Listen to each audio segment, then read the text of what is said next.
subscribe now and press the bell icon. Never miss an update.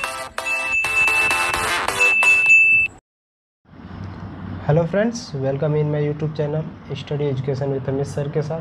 आज की इस video में हम आप लोग लाए हैं 30 क्वेश्चंस, जिसमें से 10 या 12 करंट अफेयर रहेंगे। बाकी जो यूपीपी का सॉल्व पेपर हम लोग का कर रहे थे उसी का। तो आई होप आप लोग वीडियो ये पसंद आएगा। वीडियो पसंद आए तो वीडियो को लाइक करें, कमेंट करें, सब्सक्राइब करें हमारे YouTube channel study education with Amit sir को and press the bell icon, जिसमें आप लोग को एनटीपीसी, रेलवे, जैसे कि अभी लेखपाल का निकलने वाला, अभी आप लोगों को जो ही कोविड-19 अभी हटेगा तो इसमें लेखपाल का पेपर होने वाला है। तो उसके लिए अगर तैयारी करना चाहते हैं तो इस वीडियो को आप लोग देखते रहिएगा। तो ये हम लोग जो वीडियो अपलोड करेंगे तो इसमें तो केवल अभी यूपीपी का सॉल्व पेपर है 2018 का, तो उसमें देख लीजिए इससे भी रिलेटेड कुछ क्वेश्चन भी आ सकता है। तो इसलिए आप लोग वीडियो को मिस न करें, वीडियो को अंत तक देखें। अंत में बताया जाएगा कि यूपीपी का पेपर में क्या क्या क्वेश्चन पूछा जाता है। ठीक है, तो आई होप आप लोग वीडियो पसंद आए। वीडियो पसंद आए तो वीडियो को लाइक करिएगा। तो चलिए हम लोग स्टार्ट करते हैं। इसमें देखिए करंट अफेयर बताते हैं इसमें क्या क्या है। ठीक है, तो अभी पहला क्वेश्चन इसमें दिया है कि हाल ही में कारगिल विजय दिवस कब मनाया गया है। अभी हाल ही में कारगिल विजय दिवस मनाया गया, तो आप लोग जानते हो। ऑप्शन दिए ए 25 जुलाई, बी 24 जुलाई, सी 26 जुलाई और डी इनमें से कोई नहीं। तो हम लोग जानते हैं ऑप्शन इसमें से कौन सा सही है, 26 जुलाई को मनाया गया। एक चीज़ और बता दीजिए, 26 जुलाई को अगर कारगिल दिवस मनाया गया तो ये कब लड़ाई हुआ था। तो हम लोग जानते हैं इसको 1999 में ये लड़ाई लड़ा गया था। यह लड़ाई हम लोग को कितने दिन तक चला था, 60 दिन तक पूरा लगातार चला था। ठीक है, आई होप आप लोग ये समझ चुके होंगे। तो चलिए दूसरे क्वेश्चन चलते हैं। दूसरा क्वेश्चन जो दिया है कि हाल ही में भारत ने किस देश के साथ डिफेंस लॉजिस्टिक शेयरिंग समझौते पर हस्ताक्षर की घोषणा की है। ऑप्शन दिया ए अमेरिका, बी रूस, सी जापान और डी इनमें से कोई नहीं। तो इसमें से ऑप्शन सही है कौन सा, बी रूस। वो रूस के साथ अभी डिफेंस लॉजिस्टिक शेयरिंग पे हस्ताक्षर किया गया है, उस पर समझौता किया है। किसने, भारत देश ने। तो चलिए अगले क्वेश्चन पे आते हैं। अगला क्वेश्चन देखिएगा तीसरा क्वेश्चन ये है कि हाल ही में आई रिपोर्ट के अनुसार भारत की मातृ मृत्यु अनुपात कितने प्रतिशत कम हुआ है। तो ये याद रखिएगा आप लोगों को, कितने प्रतिशत कम हुआ है। जैसे कि पहले मृत्यु दर कितना हुआ, अब इस समय मृत्यु दर कितना हो गया है। तो इसमें देखिएगा ऑप्शन हम लोग का 20 सही है। ए दिया है 5.2 पॉइंट, बी दिया है 7.4 पॉइंट, सी दिया है 3.7% और डी दिया इनमें से कोई नहीं। तो हम लोग का ऑप्शन बी सही है। कितना, 7.4%। तो 7.4% अभी मृत्यु दर क्या हुआ है, आया है, अनुपात इसमें लिया गया है। तो ठीक है, अगला क्वेश्चन देखते हैं। अगला क्वेश्चन ये दिया है चौथा में कि हाल ही में किस राज्य सरकार ने कोविड-19 से मरने वाले व्यक्ति की परिजनों की वित्तीय सहायता की घोषणा की है। तो ऑप्शन दिया ए महाराष्ट्र, बी तमिलनाडु, सी पौंडुचेरी और डी इनमें से कोई नहीं। तो इसमें ऑप्शन हम लोग का क्या सही है, सी पौंडुचेरी की सरकार ने कोविड-19 से मरने वाले व्यक्तियों के परिजनों को या उनके घर वालों को क्या उसमें सहायता देने की या पैसा योगदान देने की सहायता की है। चलिए अगले क्वेश्चन पे आते हैं। अगला जो पाँचवा क्वेश्चन है, पाँचवा क्वेश्चन देखिएगा। पाँचवा क्वेश्चन ये पूछा गया है कि हाल ही में जारी इंटरनेट स्पीड रैंकिंग में भारत कौन से स्थान पर रहा है। ठीक ना, अभी हम लोग जानिएगा हाल ही में अभी स्पीड मालूम किया गया है। तो स्पीड इसमें जानने के लिए तो हम लोग ऑप्शन दिए ए 114, बी 129, सी 187 और डी इनमें से कोई नहीं। तो हम लोग जानते हैं कि पूरा भी रैंकिंग वाला कितना है, 187, मतलब पूरा भारत में इंटरनेट रैंकिंग है 187। तो भारत देश कितने स्थान पे, ऑप्शन बी मतलब 129वें स्थान पे भारत देश क्या हुआ, पहुंच गया है। ठीक है, अगले क्वेश्चन पे आते हैं। अगला क्वेश्चन छठवां दिया है कि हाल ही में किस देश ने चीन के हास्टून में अपना वाणिज्य दूतावास बंद करने का आदेश दिया है। ठीक है, ऑप्शन दिया है ए अमेरिका, बी इटली, सी भारत और डी इनमें से कोई नहीं। तो इसमें छठवें में ऑप्शन कौन सा सही है, ए अमेरिका ही वहाँ पे बंद करने के लिए अनुमति दे दिया है। चलिए अगले क्वेश्चन पे आते हैं। अगला क्वेश्चन सातवां देखिएगा। सातवां दिया हाल ही में भारत ने किस देश को $1 मिलियन की चिकित्सा सहायता प्रदान की है। अब देखिए $1 मिलियन किसने दिया था, भारत ने। अब किसको दिया था ये जानिए। ऑप्शन दिया ए श्रीलंका, बी भूटान, सी उत्तर कोरिया और डी इनमें से कोई नहीं। तो 7वें में ऑप्शन कौन सा सही है आप लोगों का? सी उत्तर कोरिया। उत्तर कोरिया को ही ये प्रदान किया गया है, तो उन्हीं को ये क्या हो गया, चिकित्सालय के लिए $1 मिलियन उनको दिया गया है। चलिए अगले क्वेश्चन पर आते हैं। अगला 8वां क्वेश्चन देखिएगा। तो दिया है, हाल ही में किस राज्य सरकार ने डिजिटल अर्थव्यवस्था मिशन के गठन को मंजूरी दी? ऑप्शन दिया ए महाराष्ट्र, बी कर्नाटक, सी गुजरात और डी दिया ऑप्शन जो नहीं दिख रहा है इनमें से कोई नहीं। तो हम लोग जानते हैं, अब देखिए इसमें से ऑप्शन हम लोग का बी सही है, कर्नाटक। कर्नाटक के द्वारा ही ऐसा डिजिटल अर्थव्यवस्था दिया गया है, जहाँ पे online coaching platform get set go की प्रारंभिक शुरुआत कर दी गई। मतलब वहाँ पे ऑनलाइन पढ़ाई के अनुसार पढ़ाई चल रहा है, ठीक है। और उसमें दिया है ऑप्थामिक एम और मेघ संदेश ऐप भी उसमें जारी कर दिया गया। तो एक चीज़ और जानिए, कोरोना वॉच ऐप्स वहाँ पे भी जारी हुआ था और वहाँ पे कोरोना के पेशेंट अभी भी कुछ मालूम चल गए हैं। चलिए अगले क्वेश्चन पे आते हैं। अगला क्वेश्चन देखिएगा। चलिए आते हैं अगले क्वेश्चन पे। अगला क्वेश्चन देखते हैं हम लोग को 9वां क्वेश्चन ये दिया गया है कि हाल ही में भारत की पहली शहद परीक्षा प्रयोगशाला कहाँ स्थापित किया गया है? अब ऑप्शन इसमें दिया है ए मुंबई, बी दिल्ली, सी आनंद और डी इनमें से कोई नहीं। तो इसमें ऑप्शन कौन सा सही है? आनंद। आनंद में अभी शहद परीक्षा प्रयोगशाला स्थापित किया गया है। भारत में पहली बार यहाँ पे शहद परीक्षा क्या हुआ प्रयोगशाला स्थापित किया गया था। चलिए अगले क्वेश्चन पे आते हैं। अगला क्वेश्चन देखते हैं 10वां दिया है, हाल ही में बजाज फाइनेंस लिमिटेड के गैर कार्यकारी अध्यक्ष के रूप में किसे नियुक्त किया गया है? अब ध्यान से देखिएगा यहाँ पे बजाज फाइनेंस लिमिटेड, तो बजाज फाइनेंस लिमिटेड जो है कि इसकी कार्यकारी अध्यक्ष के रूप में नियुक्ति किनको किया गया? तो ऑप्शन ए दिया है आलोक मिश्रा, बी दिया है संजीव बजाज, सी दिया है पीसी कंडपाल और डी दिया इनमें से कोई नहीं। तो इसमें ऑप्शन हम लोग को बी सही है, सी संजीव बजाज। आप लोग इससे याद कर सकते हैं क्योंकि इसमें भी बजाज है और इसमें भी बजाज है, दोनों में बजाज है, आप लोग इसे ही याद कर सकते हैं। अगले क्वेश्चन पे आते हैं। अगला क्वेश्चन देखिएगा 11वां क्वेश्चन ये दिया है कि हाल ही में भारत ने कब तक 60% अक्षय ऊर्जा के लक्ष्य को निर्धारित किया है?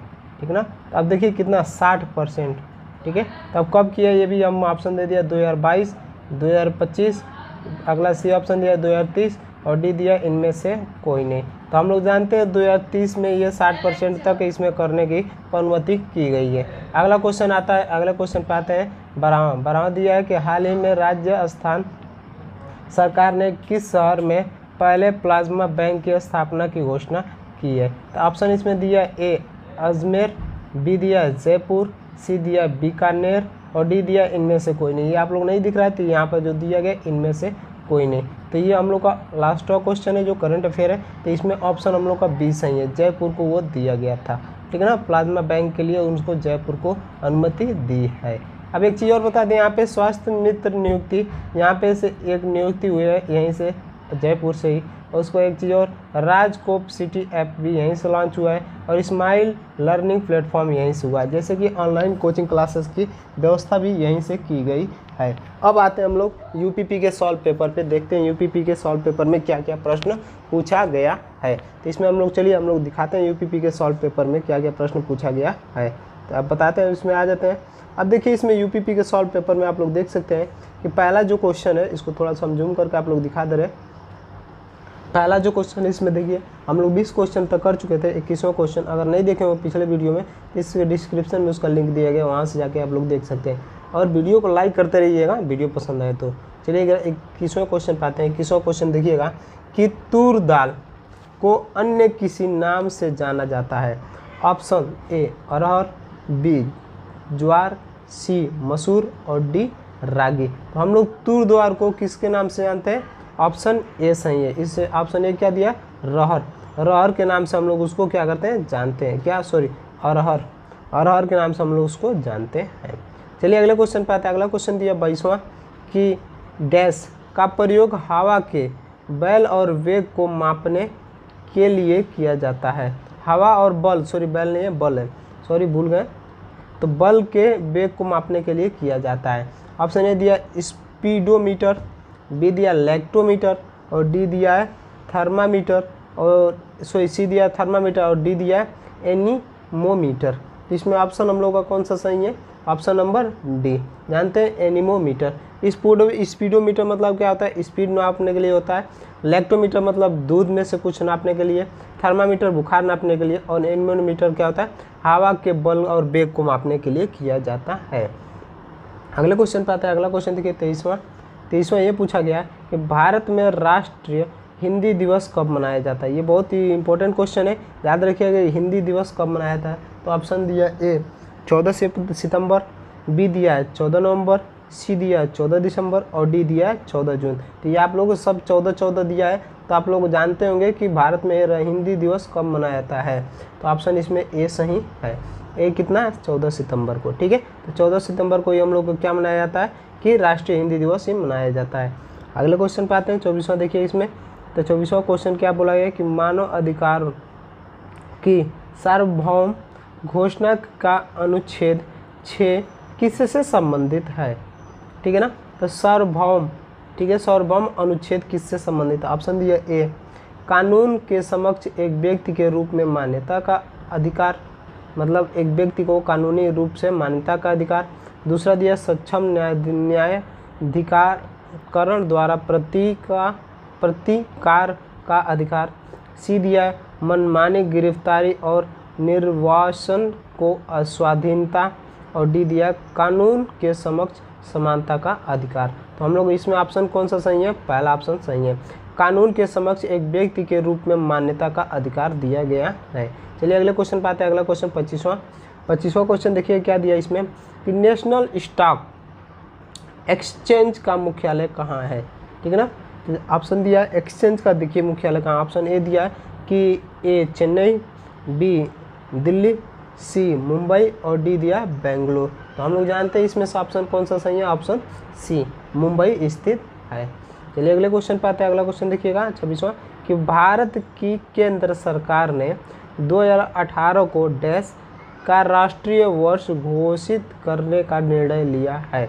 ऑप्शन ए फलों, बी दालों, सी आलू और डी दिया मोटे अनाजों को। तो इसमें ऑप्शन कौन सा सही है? 26वें में ऑप्शन डी, मतलब मोटे अनाजों को ही घोषित करने के लिए निर्णय लिया है। अगले क्वेश्चन पाते हैं। अगला दिया 27वां। देखिए इसमें डैश एक रंग बिरंगा और मंत्रमुग्ध कर देने वाला मेला है जो प्रत्येक वर्ष उत्तर प्रदेश के मेरठ में होली के कुछ दिन बाद मनाया जाता है। ऑप्शन ए दिया कुंभ मेला, बी दिया नौचंदी मेला, सी दिया गंगा मेला और डी दिया सिकरी मेला। तो हम लोग जानते हैं 27वें में ऑप्शन कौन सा सही है? बी नौचंदी मेला हम लोग मनाते हैं। अगले क्वेश्चन पाते हैं। अगला क्वेश्चन 28वां दिया है एंटीबायोटिक पेनिसिलिन की खोज किसने की थी? अब एंटीबायोटिक पेनिसिलिन, जो पेनिसिलिन हम लोग आता है उसकी खोज कौन किया था? ऑप्शन ए दिया आर्किमिडीज, बी दिया अलेक्जेंडर फ्लेमिंग, सी दिया अलेक्जेंडर ग्राहम बेल और डी दिया लुई पास्चर। इसमें 28वें में ऑप्शन कौन सा सही है? बी, कौन है? Alexander Fleming. ठीक है, अगले क्वेश्चन पे आते हैं 29वां क्वेश्चन देखिएगा आप लोग। 29वां क्वेश्चन में ये पूछा गया है कि भारतीय संविधान की भारतीय गणराज्य की आधिकारिक भाषाओं की सूची प्रदान करती है। अब ऑप्शन दिए ए 11वीं, बी दिया 11वीं अनुसूचित, बी दिया 4वीं अनुसूचित, सी दिया 12वीं अनुसूचित और डी दिया 8वीं अनुसूचित। तो 29वें ऑप्शन में कौन सा सही है? डी, कौन सा? 8वीं अनुसूची के अनुसार प्रदान किया गया है।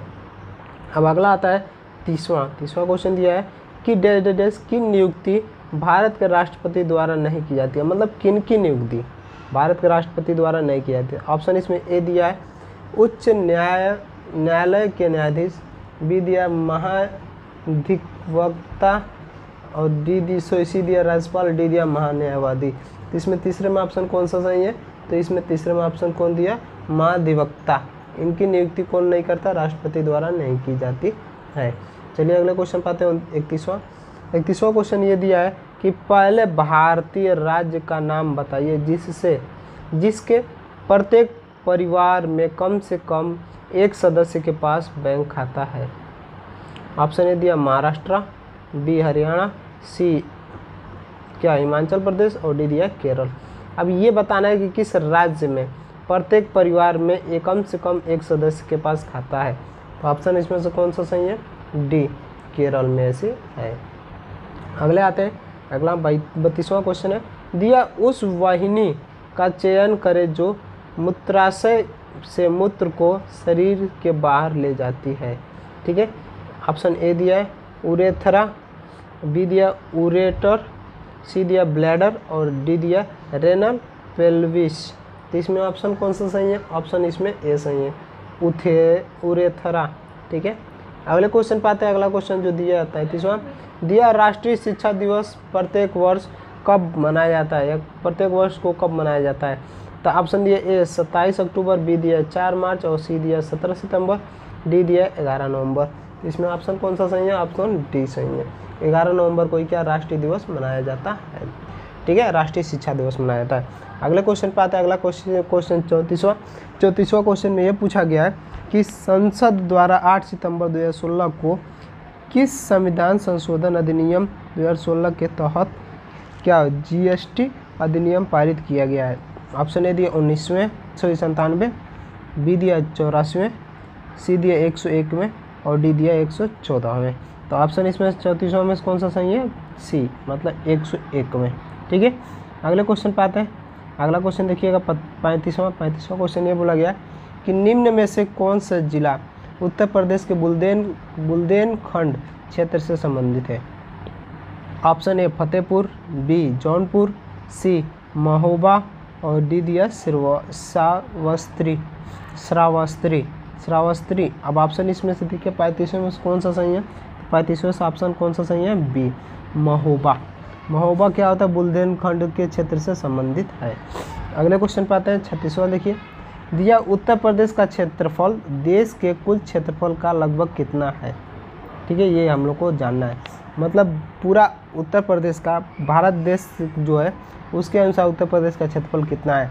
तो ऑप्शन ए 13.5%, बी 9.4%, सी 8.4% और डी दिया 7.3%। तो इसमें ऑप्शन कौन सा सही है? Option D 7.3%। ठीक है, अगले क्वेश्चन पे आते हैं 37वां क्वेश्चन देखिएगा। 37वां दिया 6वीं शताब्दी ईसा पूर्व के दौरान मथुरा के आसपास के क्षेत्र को क्या कहा जाता है? अब इसमें दिया पंचाल ए, बी दिया अंग, सी दिया सूरसेन और डी दिया मत्स्य। तो इसमें ऑप्शन हम लोग का 37वां में कौन सा सही है? सी सूरसेन कहा जाता है। ये हम लोग का लास्ट क्वेश्चन है इस वीडियो का। तो वीडियो को लाइक करते रहिएगा, कमेंट करते रहिएगा, सब्सक्राइब करते रहिएगा, शेयर करते रहिएगा। ठीक है, तो हम बता देते हैं इसमें दिया है निम्न में से किस रूमानी काव्य लेखक को उनकी कृति मदनाष्टक के लिए जाना जाता है? ऑप्शन ए रहीम, बी दिया मलिक मोहम्मद जैसी, सी दिया जिया उद दीन बर्नी और डी दिया सुल्तान फिरोज तुगलक। तो इसमें ऑप्शन कौन सा सही है? ए रहीम को हम लोग जानते हैं। तो आई होप वीडियो पसंद आया होगा। वीडियो पसंद आए वीडियो को लाइक करें, कमेंट करें, सब्सक्राइब करें हमारे YouTube channel study education with Amit sir को, एंड प्रेस द पर बेल आइकन, और अपने दोस्तों में शेयर करना ना भूलें। उनको भी बोले वो भी सब्सक्राइब करते रहे। धन्यवाद।